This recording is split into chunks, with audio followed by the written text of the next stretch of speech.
sejahtera dan salam Malaysia Madani. Sumber berita dipetik daripada Murai. Hanya memberikan senyuman tawar ketika bergurau bersama keluarga. Rupanya Ridzuan Hasim ada penyakit jantung.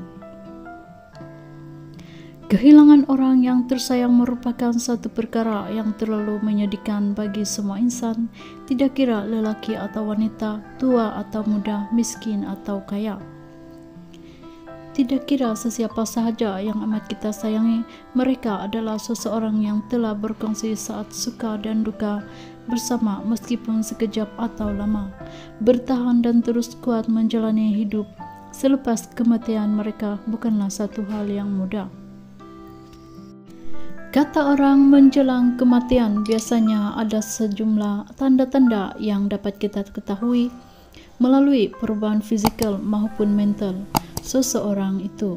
Adapun tanda-tanda kematian bagi orang Islam mengikut ulama adalah benar dan sememangnya wujud. Cuma amalan dan ketakwaan sahaja yang akan membezakan kepekaan kita kepada tanda-tanda ini. Berbahas soal ini, baru-baru ini industri perfilman tanah air dikejutkan dengan kehilangan pelakon Ridzuan Hasim yang baru saja meninggal dunia pada pagi Kamis. Pelakon Dede Elias 51 mengesahkan bekas suaminya yang juga pelakon terkenal Ridzuan Hasim meninggal dunia akibat penyakit jantung di kediamannya ketika sedang bersarapan. Pelakon Dede Elias 51 mengesahkan bekas suaminya yang juga pelakon terkenal Ridzuan Hasim meninggal dunia akibat penyakit jantung di kediamannya ketika sedang bersarapan. Malah baru-baru ini video sambutan Hari Raya Aidilfitri keluarga pelakon dan pengacara Dede Elias kembali mendapat perhatian netizen. Apa yang lebih mengejutkan, sambutan itu turut disertai oleh Allahyarham yang diadakan di sebuah villa di Tempah House di Melaka dan turut disertai oleh anak-anak mereka selain ahli keluarga lain. Ridzuan juga dilihat seakan-akan memberikan senyuman tawar ketika bergurau senda bersama anaknya yang seolah-olah bukan kebiasaan sifat dirinya. Malah ketika bergambar kenangan bersama seluruh ahli keluarga, arwah dilihat memunculkan diri dengan berdiri di tepi tangga dan kelihatan tidak bersemangat ketika membuat ucapan hari raya. Namun begitu, berita sedih diterima pada Kamis apabila anak saudara Allahyarham yaitu pelakon Iman Zulkarnain mengesahkan Ridzuan meninggal dunia sekitar pukul 11 pagi. Memetik laporan berita harian, Didi memaklumkan bahwa arwah ada berdepan dengan penyakit jantung sejak 3 tahun lalu, namun tidak berkongsi dengan orang ramai. Saya tahu arwah ada penyakit jantung sebab pernah terkena serangan ketika bermain bola sepak. Kemudiannya sesak nafas dan terus dihantar ke Hospital Kuala Lumpur HKL 3 tahun lalu. 3 saluran jantung dimaklumkan tersekat dan kemudiannya arwah dihantar ke Institut Jantung Negara IJN dan 1 saluran diobati dan hanya tinggal 2 yang tersumbat. Jadi bila begitu ramai, kami risau mahu biarkan arwah tinggal bersorangan sebab semua anak-anak tinggal dengan saya. Saya berbincang dengan anak-anak dan sejak tahun lalu anak kami Muhammad Daniel tinggal bersamanya, katanya kepada Watch Online ketika ditemui di Jabatan Forensik HKL petang tadi.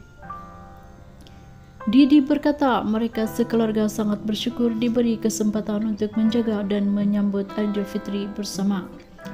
Selepas lebih 20 tahun kami bertemu semula dan banyak meluangkan masa sejak tahun lalu. Saya syukur Allah kurniakan peluang untuk kami berkumpul satu keluarga sebelum arwah pergi.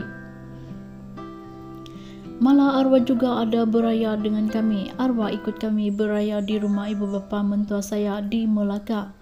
Memang ia satu kesyukuran buat kami dapat meluangkan masa bersama sejak kami berbaik semula dalam tempoh 2-3 tahun ini.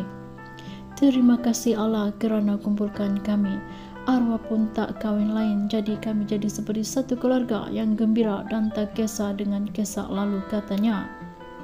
Bagaimanapun Didi berkata anaknya Muhammad Daniel mungkin agak ralat kerana arwah tidak dapat menghadiri majlis pernikahannya pada 20 Mei ini. Muhammad Dini rapat dengan Arwah. Dia juga yang terakhir bersama Arwah dan sempat makan sarapan bersama pagi tadi, katanya. Tambah Didi, Arwah seorang bapa yang penyayang dan rapat dengan anak-anaknya.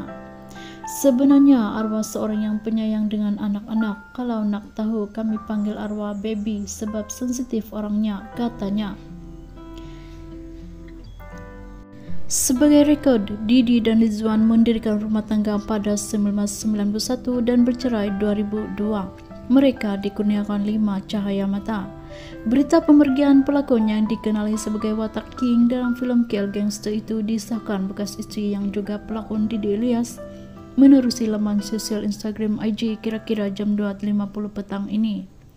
Allahyarham Rizwan dikebumikan di tanah perkuburan Dusun Tual, Hulu Langat, Selangor. Sekian info hari ini, terima kasih.